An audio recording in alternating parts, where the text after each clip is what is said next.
the dark night of St. John of the Cross, the path of divine love. In a cold, dark cell, barely lit by a ray of moonlight seeping through the bars, Juan knelt, wrapped in his worn habit. His body suffered the consequences of days of confinement, but his spirit burned with an unquenchable fire.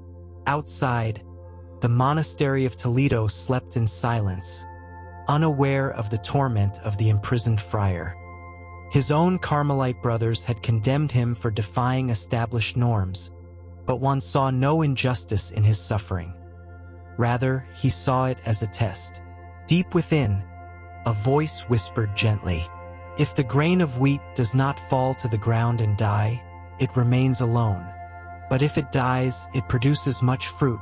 With these words resonating in his soul, Juan closed his eyes and began to write in his mind the verses that would later become his greatest legacy. The days passed slowly in the dim cell. Weak from hunger and cold, Juan found solace in his only wealth, prayer. Every night, when the silence grew deeper, his soul soared in a secret dialogue with God. It was in one of those early mornings when his heart burned with an unknown fire.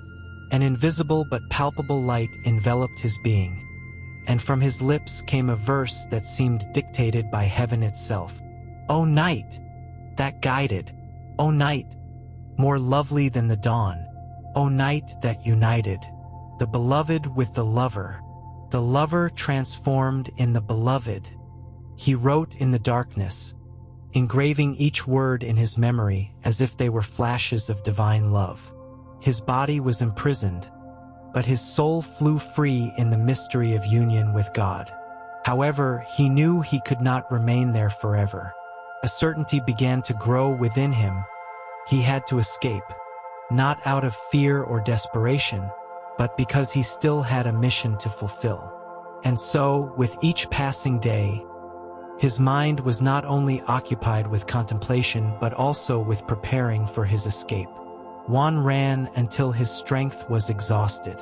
The night covered him like a protective cloak, and the stars seemed to shine with a special intensity, as if marking the way. His bare feet bled as they stepped on the rocky ground, but he barely felt the pain. He stopped on the outskirts of Toledo, by the edge of a stream whose waters whispered gently. There, exhausted, he fell to his knees and lifted his gaze to the sky. "Lord, you have given me freedom, but what do you want from me?" The wind blew through the trees like a silent response, and deep in his heart, Juan understood that his mission was not to flee, but to proclaim divine love in a new way. The next morning, with the dawn tinging the horizon in golden hues, he resumed his journey. He knew where he had to go, to the monastery of his true brothers, those who shared his vision of a more austere and devoted life. He would walk for days with hunger, with cold, but his spirit burned with an unquenchable fire. In his mind, the verses he had composed in the cell came back again and again, like a heavenly melody that sustained him on the march. "I entered where I did not know, and remained not knowing, transcending all knowledge." Unknowingly, those verses would become immortal. The roads were dusty and solitary, but Juan did not walk alone. Though he could not see it with his eyes, he felt the presence of God in every breeze, in every ray of sunlight that warmed his wounded skin, in every drop of water he found in the streams. After several days of travel, he arrived at the convent of the Descalced Carmelites in Avila, where Teresa of Jesus and her followers were waiting for news of him. As he crossed the doors of the humble monastery, his brothers greeted him with astonishment and emotion. His story had already become a testimony of faith. Teresa, with her deep and serene gaze, watched him for a moment before saying, "God has tested you in the fire of suffering, Juan. Now you will burn with more light." Juan smiled weakly. He was tired, but not defeated. He knew that his mission did not end with his escape. It was just beginning. In that place, in the tranquility of contemplative life, he continued to write what his soul dictated. His poetry, born in the darkness of the prison, now became a song of love that spoke of the soul's longing to unite with God. His words, filled with mysticism and depth, soon began to spread beyond the convent. The faithful and the scholars found in his verses a guide for the inner life, a reflection of the infinite thirst the soul has for its creator. But Juan knew that more trials lay ahead. God had freed him from a prison of stone, but true freedom was only found in total surrender to his will, and he was willing to follow the path no matter where it led him. The years passed, and Juan de la Cruz became a beacon of light within the Carmelite reform. His spirit, tempered in suffering, guided others through the path of prayer and contemplation. In the days of solitude, amid the silence of the cloisters, his pen never rested. His writings spoke of divine love as a consuming fire that burned away everything that was not God. His verses, filled with tenderness and mystery, were like an echo of the heavenly voice. O living flame of love, that tenderly wounds my soul in its deepest center. But not everyone understood his vision. Despite his humility and surrender, Juan faced opposition within his own order. Some accused him of straying, of taking the reform to dangerous extremes. His life, marked by sacrifice, seemed always to be in the shadow of suffering. One day, while traveling to found a new convent, he was arrested once more by orders of his opponents. This time, the cell was not dark or narrow like the one in Toledo, but the pain was the same. However, instead of complaining, he smiled in silence. God is here, he whispered, closing his eyes and immersing himself in prayer. For Juan, every trial was an opportunity to die to the world and live only for God. His heart beat with a love that nothing could extinguish, neither exile nor illness nor misunderstanding. The world could imprison his body, but his soul was free. The days in prison passed slowly, but Juan did not let sorrow overcome him. His cell, though cold and empty, became a sanctuary. There, in the solitude and silence, he found the voice of God speaking to him more clearly than ever. Every day he composed verses in his mind, repeating them until they were engraved in his soul. He had no paper or ink, but the beauty of his words transcended any barrier.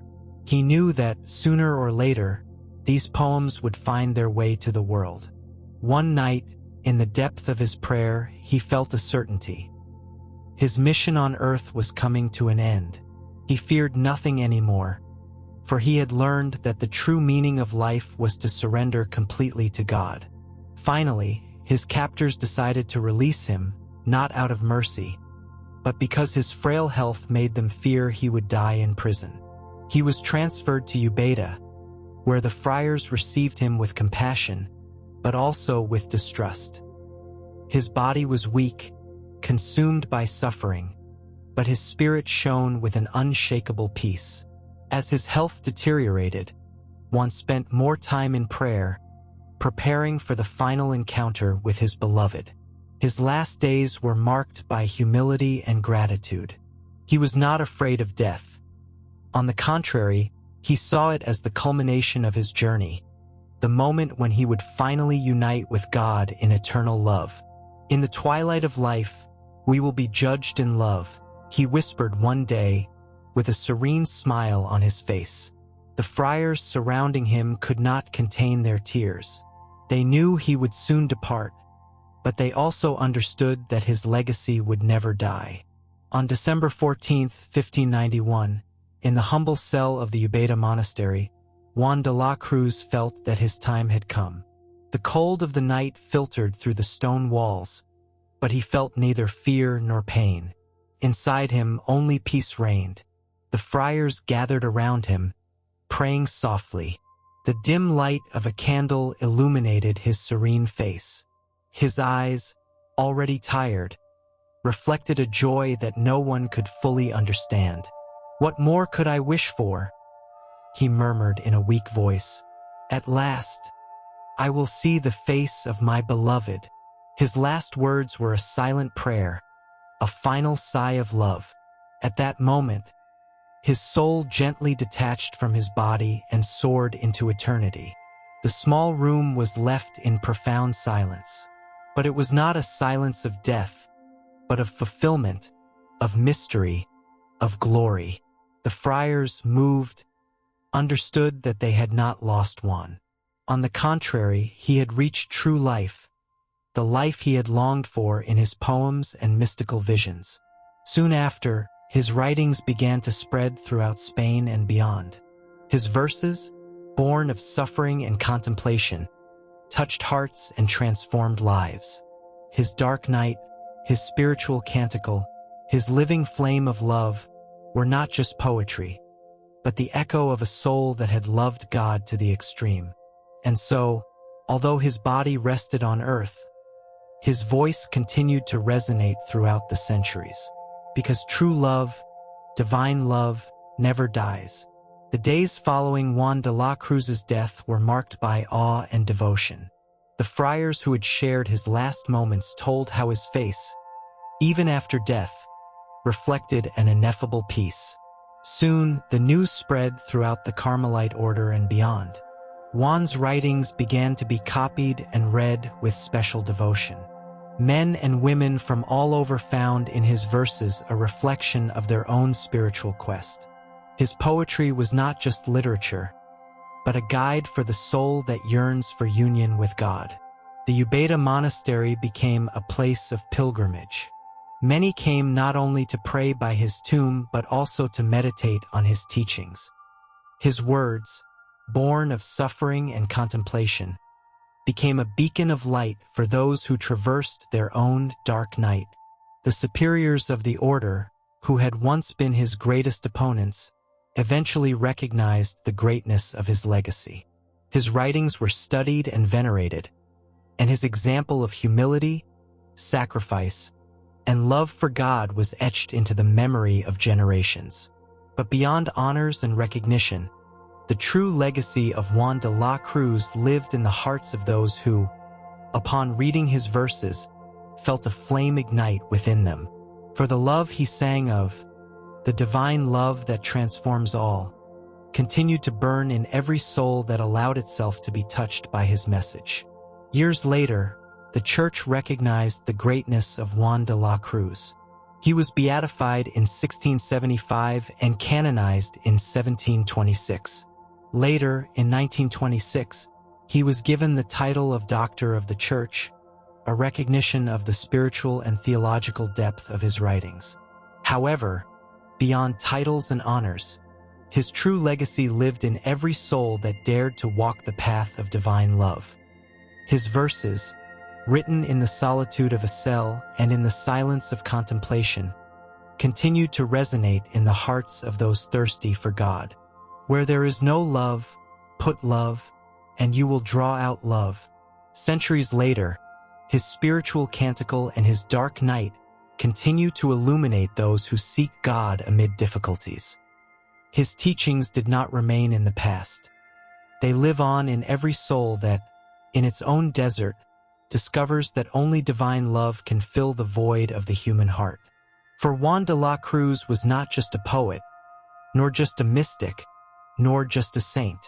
He was a witness that the soul, when stripped of everything, finds the greatest treasure, union with God. And so, his story does not end with his death, for the fire of his love continues to burn in the world, guiding those who, like him, dare to walk in the night trusting that, in the end, the light of God awaits them.